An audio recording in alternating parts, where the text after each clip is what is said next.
Welcome. This is the ACIM Palm Beach Study Group for Thursday, March 4th, 2021. We are on page 15 in the text. It is chapter 1 and it is section 7. Distortions of miracle impulses.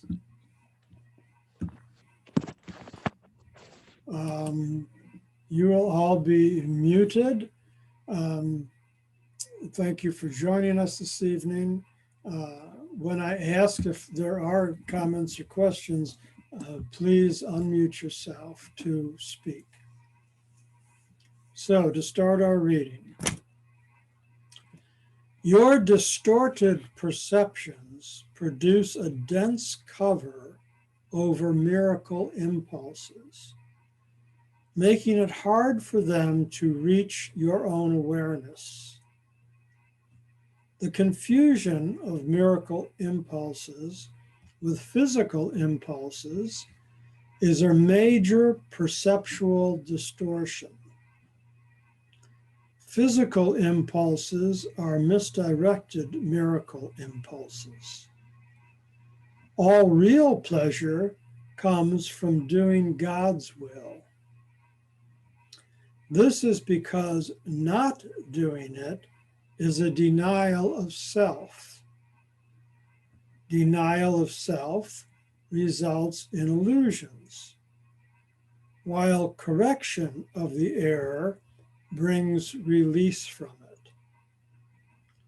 Do not deceive yourself into believing that you can relate in peace to God or your brothers with anything external. Okay, that was the first paragraph. Any questions, comments?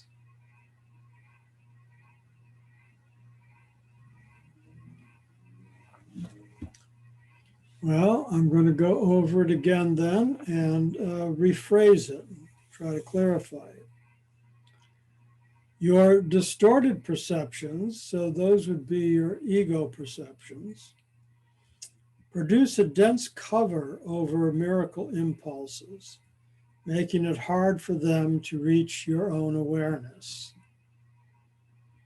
The confusion of miracle impulses with physical impulses is a major perceptual distortion. And how we perceive, how we see things is being filtered by the ego.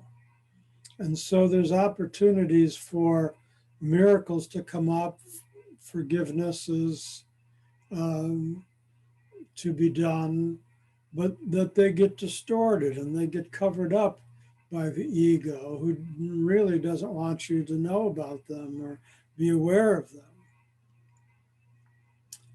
So physical impulses are misdirected miracle impulses. The origin of ourselves is the miracle. We are from the spirit world, but being embodied in the physical world, in the ego world, our perceptions get distorted and our impulses on how we act and think also get distorted. It says all real pleasure comes from doing God's will. And, lots of people struggle with, well, what is God's will? How do I know what God's will is? Does God will me to wear, one will is for me to wear blue or for me to wear red? And you know what? God's will isn't concerned about whether you wear blue or wear red. You can wear whatever you want. That's not the point. God's will is that everything is for the good of the whole. God's will is for peace. God's will is for love. God's will is for forgiveness. God's will is for spirit, spiritual acting, spiritual thinking, spiritual feeling. All that is good is God's will. And God doesn't really care if you wear blue or green or yellow or brown. That's not a part of it. It's not really God's will of whether you work this job or work that job. The important thing is how we do things as we do them. So if I'm going to my job and I'm going with love and I'm being respectful to my fellow human beings at the job and I'm doing my best to be respectful and to be loving in my job and be, you know, the people can depend on me, being dependable and all of that, then I'm doing God's will no matter what job I'm doing. So all real pleasure, and the word real in the Course means spirit. So spirit is the only thing that's real. Everything else is illusion. So the real pleasure comes from doing God's will. This is because not doing it is a denial of self with a capital S. Not doing God's will is a denial of our spiritual selves. Not being loving, not being peaceful, not being truthful is a denial of our real selves. And denial of self results in illusions. That's what caused the ego illusion in the first place. We denied that we were one with God, and we thought we could be separate, thus denying our spiritual connection with God. And that's what threw us into illusion in the first place. While correction of the error brings release from it. So to be released from the ego, to be released from illusion, all you need to do is create the error, and all you need to do to correct the error is to know that you are one with the source, that you are one with the spirit, that you are one with God, and act accordingly and think accordingly. Do not deceive yourself into believing that you can relate in peace to God or to your brothers with anything external, because everything that's external is part of the ego. John? Yes, David. So I got hung up on when you were talking about pleasure. Is pleasure of ego or pleasure of spirit, or is it both? Well, pleasure, means to have a good time, to be happy. Let me find right. All real pleasure. What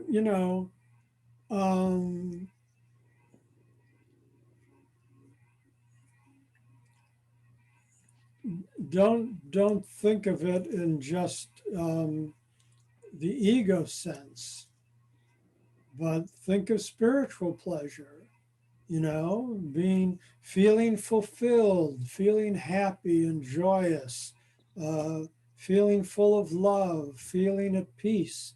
Those are all pleasurable feelings. And all real pleasure, again, you can substitute spirit for real. All spiritual pleasure comes from doing God's will.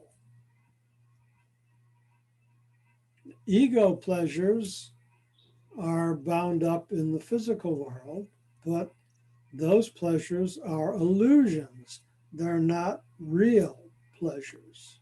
So the pleasure of eating is in the ego world. Yes, unless you're eating with love. I love to eat. There you go. Again, it's not what you do, it's how you do it. It's your attitude. It's what's going on in your mind and how you feel about things. Like I was talking about the job, it's the same thing with eating. Any other questions or comments?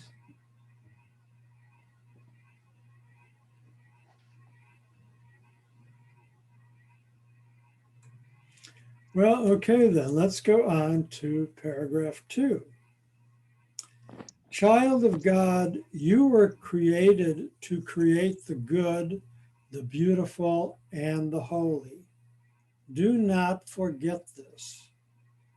The love of God, for a little while, must still be expressed through one body to another, because vision is still so dim.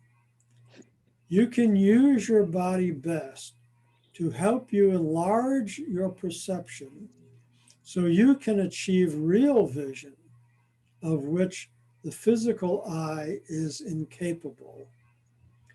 Learning to do this is the body's only true usefulness. Questions, comments?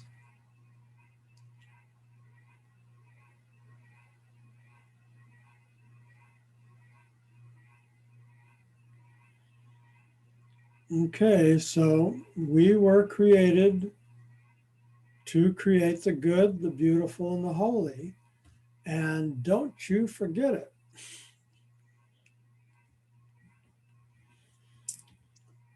Paragraph 3. Fantasy is a distorted form of vision. Fantasies of any kind are distortions because they always involve twisting perception into unreality. Actions that stem from distortions are literally reactions of those who know not what they do. Actions that stem from distortions are literally the reactions of those who know not what they do. Fantasy is an attempt to control reality according to false needs. Twist reality in any way, and you are perceiving destructively. Fantasies are a means of making false associations and attempting to obtain pleasure from them. But although you can perceive false associations, you can never make them real except to yourself. You believe in what you make. If you offer miracles, you will be equally strong in your belief in them. The strength of your conviction will then sustain the belief of the miracle receiver. Fantasies become totally unnecessary as the wholly unsatisfying nature of reality becomes apparent to both giver and receiver. Reality is lost through usurpation, which produces tyranny. As long as a single slave, in quotes, remains to walk the earth, your release is not complete. Complete restoration of the sonship is the only goal of the miracle-minded.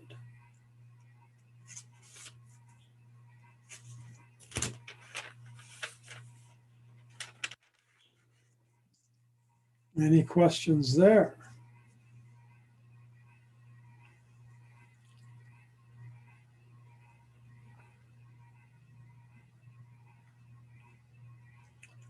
Well, okay. Again, I'm going to reread it and kind of clarify this.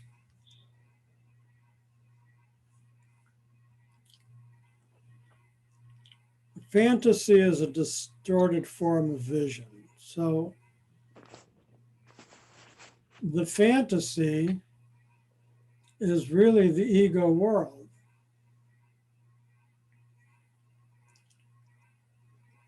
So the ego world is a distorted form of vision. Fantasies of any kind are distortions because they always involve twisting perception into unreality. So the ego world is not real. And when we think it is, we're fantasizing, we're twisting our perception. So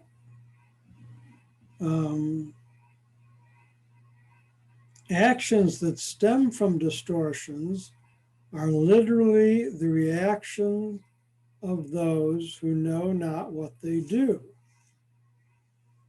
So everything that we do in the ego world that is not coming from spirit is a fantasy, is a distortion, and we're not aware of it. When you're not spiritually aware and you're only aware of the ego, then you're not aware of what's really happening. And so you do not know what you're doing. You think you're doing one thing, but you're not. You're doing something else, but you don't realize it. Fantasy is an attempt to control reality according to false needs. Again, the word reality means spirit. Fantasy, ego, is an attempt to control the spirit according to false needs. The ego has these false needs. Sometimes it thinks it needs to fight. Sometimes it thinks it needs to hate. Sometimes it thinks it needs to be jealous. Sometimes these are false needs. So the ego, the fantasy, is attempting to control the spirit world according to false needs. Twist reality, twist the spiritual reality in any way, and you are perceiving destructively. The spirit world is pure love, forgiveness, peace, all that is good. You twist that in any way, and you're being destructive. Fantasies are means of making false associations and attempting to obtain pleasure from them. That's what the ego's doing. But although you can perceive false associations, you can never make them real except to yourself. So if you believe in the ego, you are making it true for yourself. Whatever you believe is true for you. If you believe in your spiritual reality, that becomes real to you. If you believe that you're an ego body that is here for a short time, it's going to die, and that's the end of you, and you're no more or nothing else, then that's what's going to be true for you. Whatever you believe is going to be your truth. John, Yes. what's coming to my mind is the ego is pushing away the spirit, and creates, the ego separates us all from each other, but the spirit gathers us in. And where does the realization come from of that we should be in spirit? How are we awakened to that? Within your own mind, within your own thoughts, within your own beliefs. We're assuming that those of us here gathering in this study now are already aware of that, or we wouldn't have been drawn to participate in this. So somewhere along the line, And it doesn't even have to be, A Course in Miracles. If you're a devout Catholic or a devout Jew or a devout Muslim, you're really seeking the truth, the spiritual truth within your tradition, the truth that always goes for peace and love and forgiveness and all that's good for everyone, then you're seeking spirit. And even if you're not in any tradition, because there's many atheists, they don't believe in God, but they're some of the best people in the world sometimes because they believe in doing what's best for humanity and for loving everybody and what have you. So they're being led by spirit in their own minds. Does that answer your question? I'm not sure, but I like what you said. Okay. Um, you believe in what you make. It's saying right there, you believe in what you make. If you offer miracles, you will be equally strong in your belief in them. Remember, offering miracles is offering forgiveness, true forgiveness, which says, I forgive everyone not because they've done anything wrong, but because I understand they're completely innocent right from the get-go. God created them innocent in the first place, and even though they think they've done wrong things, that's their ego perception, which is an illusion. It's not real. In reality, they could never do anything wrong because they were created innocent and pure. John, this weekend, I saw my ex-wife who was living with two of my children and my granddaughter. And she looked at myself and my wife and she says, I want to be your friend again. So there's an act of forgiveness and reaching out. Yes, And very nice. maybe she saw something in me or she's awakened. I'm not sure which one, but I'm happy at Both. both. So there's hope. Yes, there's always hope. The strength of your conviction will then sustain the belief of the miracle receiver. See, that's just what you did. Your conviction, your forgiveness of her, even though she didn't realize it, did reach out to her, and the strength of your conviction sustains the belief in the miracle receiver. Fantasies become totally unnecessary as a wholly satisfying nature of reality becomes apparent to both giver and receiver. So when you extend the miracle to your brother, you are, by the very nature of what you're doing, helping him, her to progress spiritually and become more spiritually aware than they already are. And to the degree that you believe that is true, it shall be. Reality is lost through usurpation, which produces tyranny, which is what the ego did. As long as a single slave remains to walk the earth, in other words, a slave to ego, your release is not complete. Complete restoration of the sonship is the only goal of the miracle minded. So let me explain that to you. We are one. There's really only one of us. And That's where the phrase of the only begotten Son of God. God only created one,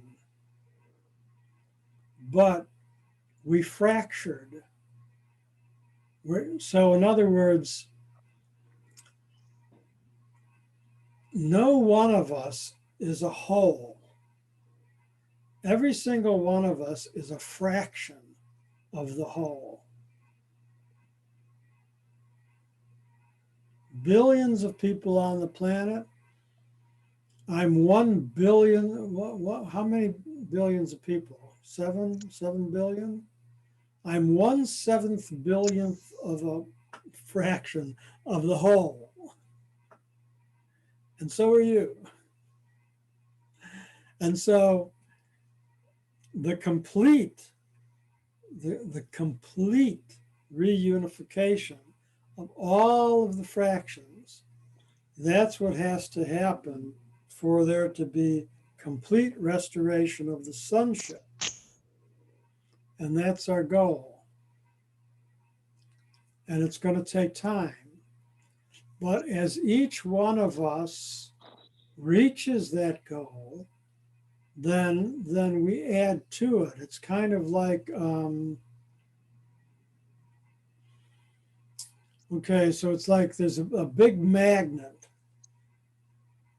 and we're all little metal marbles. We're scattered all over the place. But those little marbles that are closest to the magnet gets drawn into it and they adhere to its surface. And one by one, the magnetic field gets increased, and bit by bit, steel ball by steel ball gets attracted and adheres to the magnet until eventually all of the little steel balls are connected to the magnet and we are one. And that is the complete restoration of the sonship.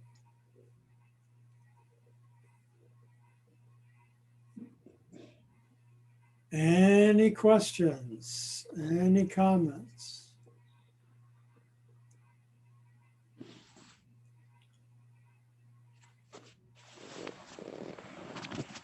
I didn't know I was a steel ball. Well, you didn't know you were a fractile either, did you?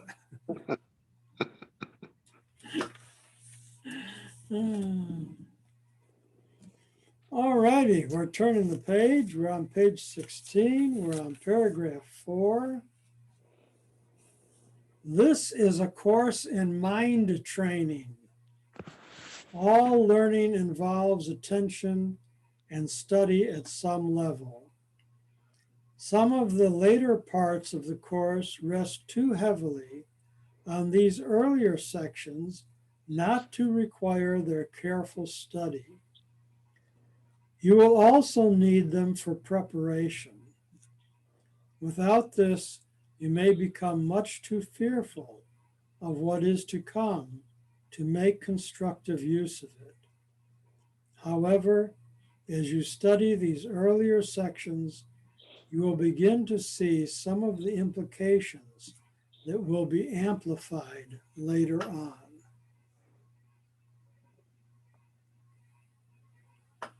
Any comments, questions?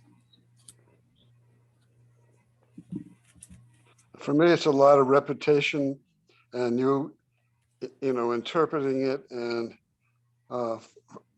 for us, and you know, for me, it hasn't come easy, but now I can almost breathe parts of it. I understand. I look for examples in everyday life, and that, you know, talking about magnetism. People are attracted to love. So if I'm the love, everybody wants that, and they're attracted to that. Yeah.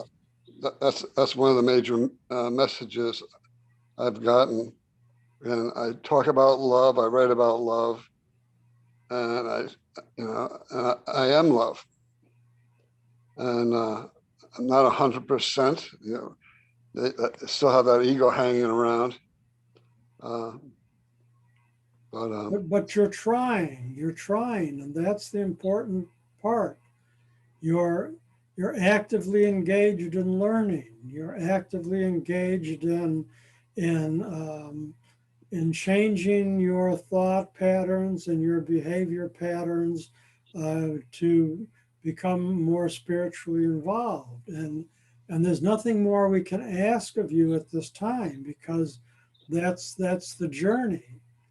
You know, as long as you keep putting one foot in front of the other and keep walking that path, you will eventually reach your final destination, your final goal. But it doesn't happen overnight. It just doesn't. I mean, you know, a huge oak tree didn't just grow overnight to become an oak tree. It started as a seed and it took years and years and years for it to become an oak tree. That's just the way, you know, nature is. That's just the way of the world. Baby steps.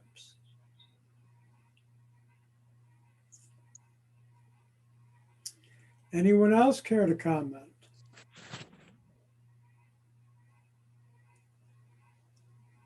maybe they all left, John. Oh, and I still see them on my screen. They're all here. That's good. I think Okay. that Yes. one of the things I really like about that is that a lot of times I see in the spiritual community or whatever, individuals who think that the journey or the process of coming home to self love or peace is about themselves. But I feel like this passage really emphasizes that it's not just about the self, but it's about the collective. And that one of the things that I was thinking about is how it's talking about the fantasy is a distorted form of vision. And the interesting thing is that it's not just one person creating this fantasy, but there's multiple people, multiple egos that are contributing to this distorted form of the vision. And that's why it's as much of a collective job to bring peace and bring love into the world as much as it is to experience it for ourselves. So I really, really felt like that passage was emphasizing both self and collective work, which in itself is a paradox because we're not really separate from the one, but that's where all the fun is, I guess. But anyways, it got me thinking in that way about it. Yes, that's a very good observation. And you're very right. And the book will teach us later on in the course that actually the only way to fulfill yourself spiritually is through your brother, through your brothers and sisters. There has to be complete forgiveness of all your brothers and sisters in order for you to reach your goal. It is a collective. And the ego works in the collective too, the collective unconsciousness of the planet, the collective consciousness of the planet. Everybody, you know, some people say, well, if it's just a dream, how come I'm dreaming the same dream you're dreaming? Well, that's the thing. We're all dreaming the same dream. Hello. That's the collective conscious and unconscious at work. You know, that's what we're trying to create, a new consciousness, a spiritual consciousness of being conscious of the fact that everybody is our brother and sister and everybody is a spiritual being, whether they know it or not. Sorry, you're part of God, whether you believe it or not. You're just going to have to live with it. Thank you for your input. All righty, so we're on section 5, or paragraph 5 rather. A solid foundation is necessary because of the confusion between fear and awe, to which I have already referred, and which is often made. I have said that awe is inappropriate in connection with the sons of God, because you should not express awe in the presence of your equals. However, it was also emphasized that awe is proper in the presence of your Creator. I have been careful to clarify my role in the atonement without ever over or understating it. Now, we've got Jesus talking here. I am also trying to do the same with yours. I have stressed that awe is not an appropriate reaction to me, to Jesus, because of our inherent equality. Some of the later steps in this course, however, involve a more direct approach to God Himself. It would be unwise to start on these steps without careful preparation, or awe will be confused with fear, and the experience will be more traumatic than beatific. Healing is of God in the end. The means are being carefully explained to you. Revelation may occasionally reveal the end to you, but to reach it, the means are needed. So again, this step-by-step progress, you can't get to 10 without going through 1, 2, 3, 4, 5, 6, 7, 8, and 9. You just can't do that. You can't jump to 10. It doesn't work that way. And the difference between the awe and the fear, the awe is coming from a spiritual understanding. The fear is coming from an ego understanding. So, the fear of the Lord, the ego tries to get us into the fear of the Lord, and you're going to be damned to hell, and all of this stuff. That's all ego. And ego is afraid of God because ego thinks that God is going to punish him for what he's done. It's as simple as that.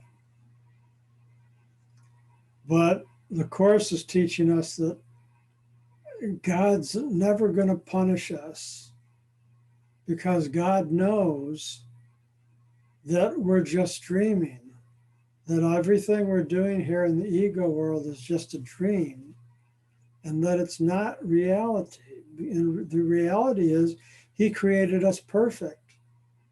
We're whole, we're perfect, we're beautiful, we're good, we're innocent, we're full of love, and He knows that.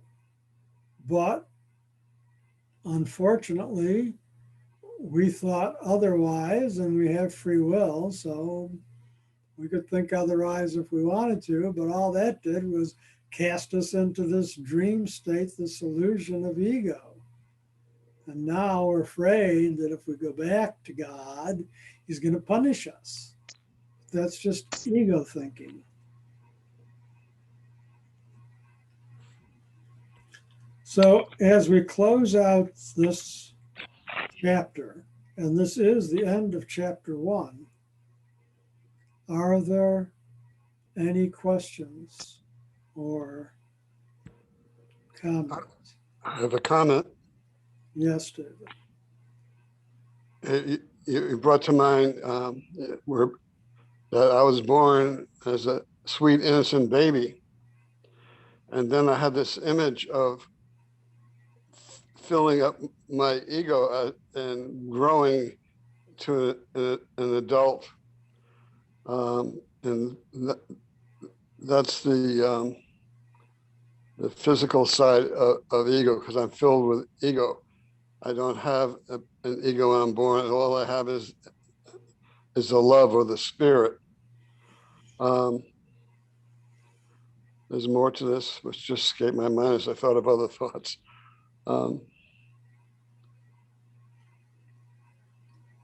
You were born innocent. I was born innocent. as you let go of the ego, you become spirit.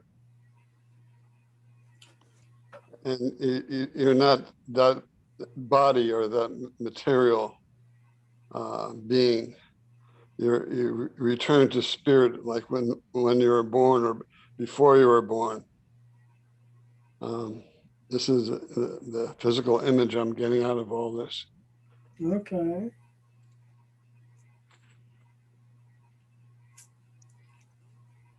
Anyone else?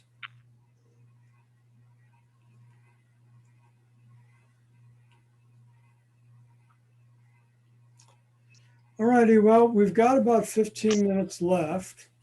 So I'm going to go ahead and start chapter 2. And the title of chapter 2 is The Separation and the Atonement. And the first section is the origins of separation. Paragraph 1.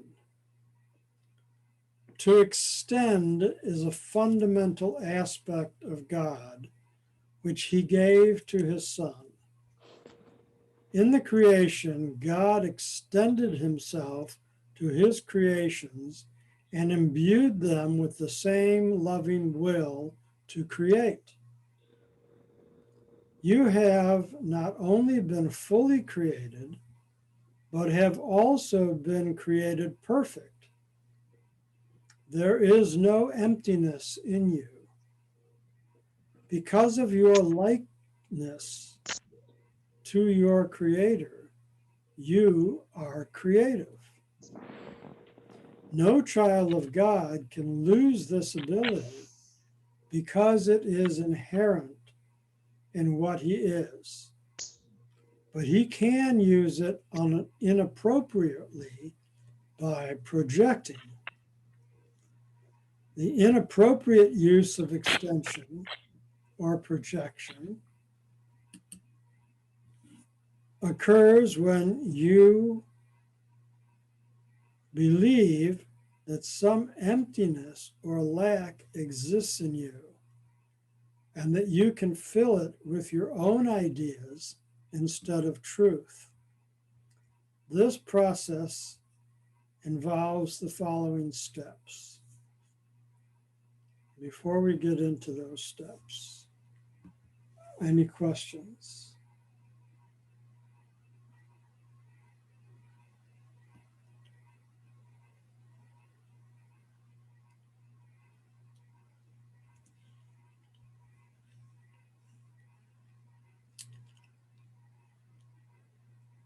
Okay, I don't think that needs to be reinterpreted. It's pretty straightforward.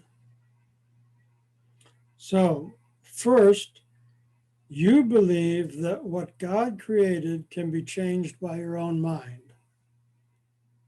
True or false? Beep. False. Second, you believe that what is perfect can be redeemed, can be rendered imperfect or lacking.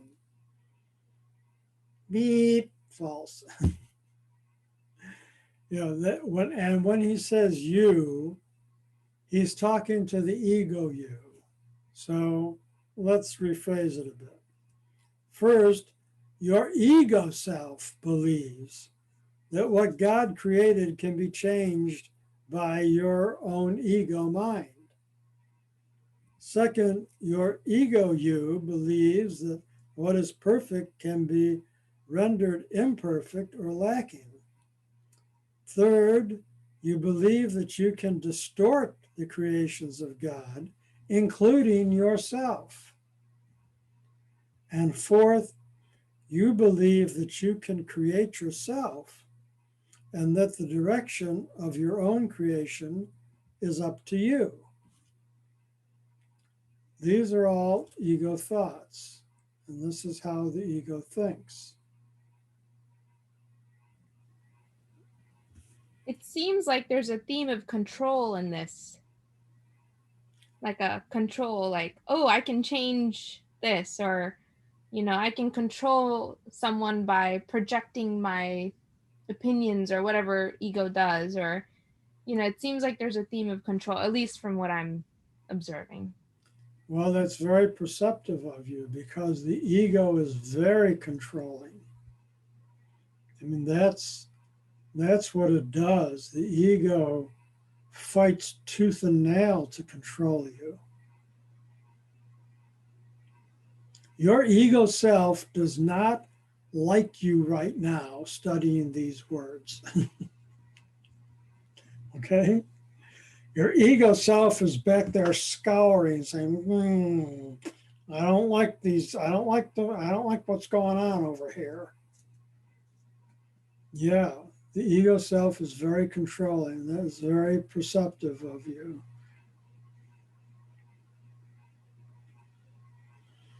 These related distortions represent a picture of what actually occurred in the separation or the detour into fear.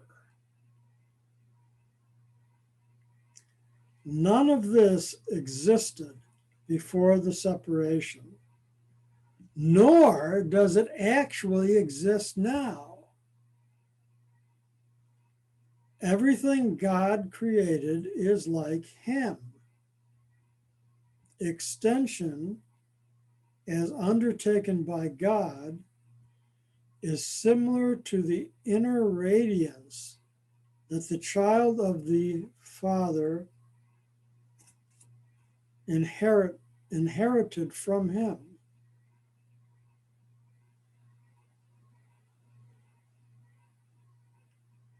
Its real source is internal.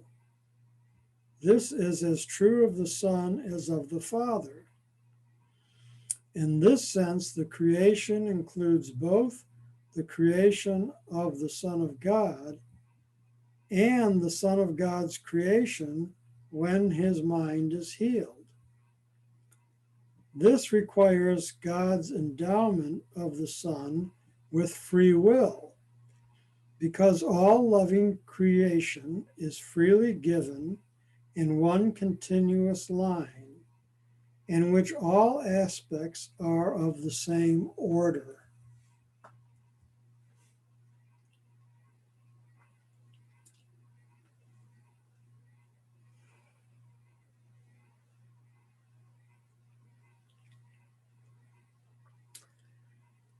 In the ego world, we think everything is separate.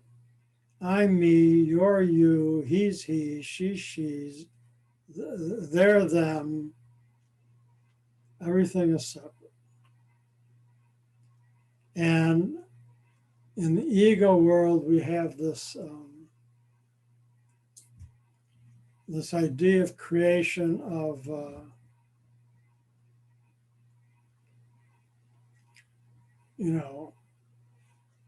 the seed from one and the seed from the other come together and makes a new thing.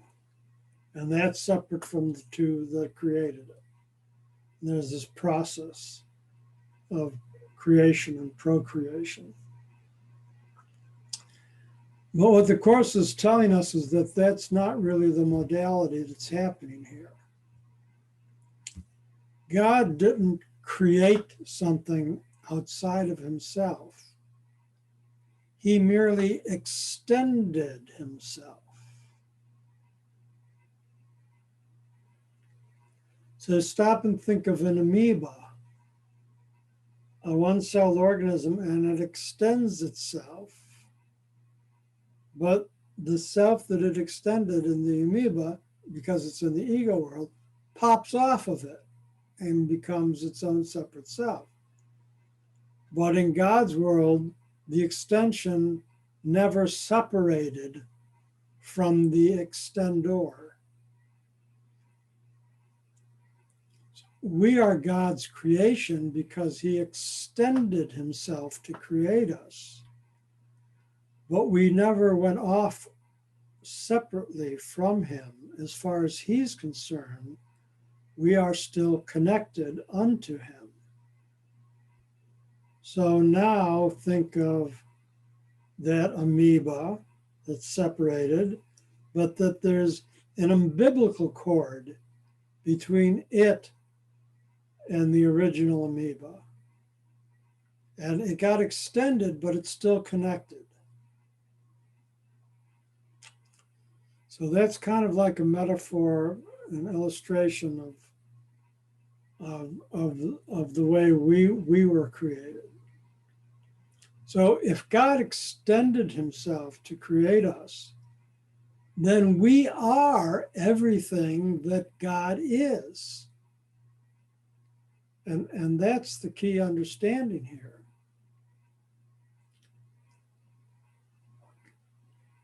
I am God because I am God's creation. I am God's son. I am an extension of God. Therefore, I am God. God and I are one and the same. We are the children of God. Thank you, David.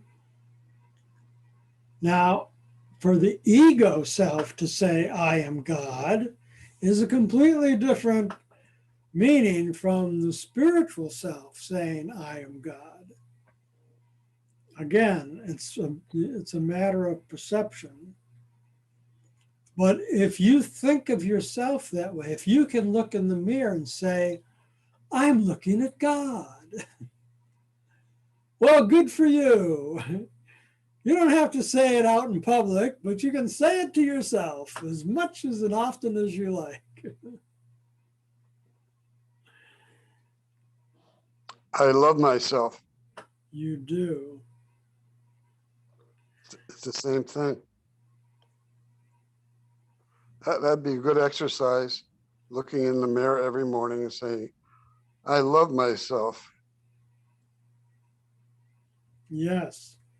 We should all do our affirmations every morning, whether in meditation or looking in the mirror, however you want to do it. Now, it's also important to note here that in this paragraph, it clearly says that this requires God's endowment of the Son with free will. We have this free will. God is not forcing us to be the perfect selves that we were created. God's allowing his children to go out into the world and play, and sometime they're going to fall and get hurt, and sometime they're going to, come to a bad end, but it's all a learning process. And without our free will of being able to make that decision between ego and spirit, then we would not be able to fulfill our destiny. So we're not puppets. We're not. God's not forcing us to believe in him, so to speak. He did give us free will, because all loving creation is freely given. So he gave us free will out of love. All creation is freely given, and one continuous line. Again, it's not separate. It's one. He extended himself. It's one continuous line in which all aspects are of the same order. We are all equal in our oneness. One person isn't more equal than another from God's point of view. We're all equally spiritual beings. We're all equally loved. We're all equally worthy. We're all equally innocent from God's point of view. It's the ego that wants to put some people higher than others, and some people to make them better or worse, or slaves or masters. That's all ego stuff. God doesn't think that way, and God doesn't act that way.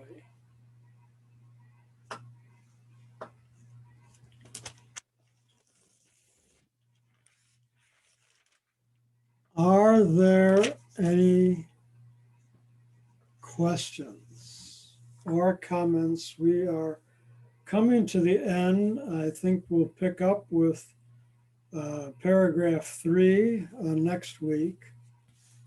So this is your last chance to get in on the discussion.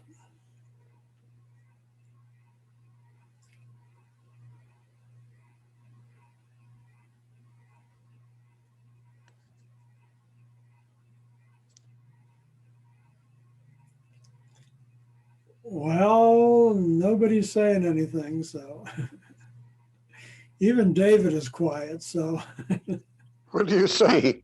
what do you think? For everybody, we are one. We are one. All righty, everyone. I truly appreciate your presence this evening. I thank you for joining us, and we do hope to see you again next week. And again, you can watch the video on YouTube and to review. Okay, I'm going to end the recording now.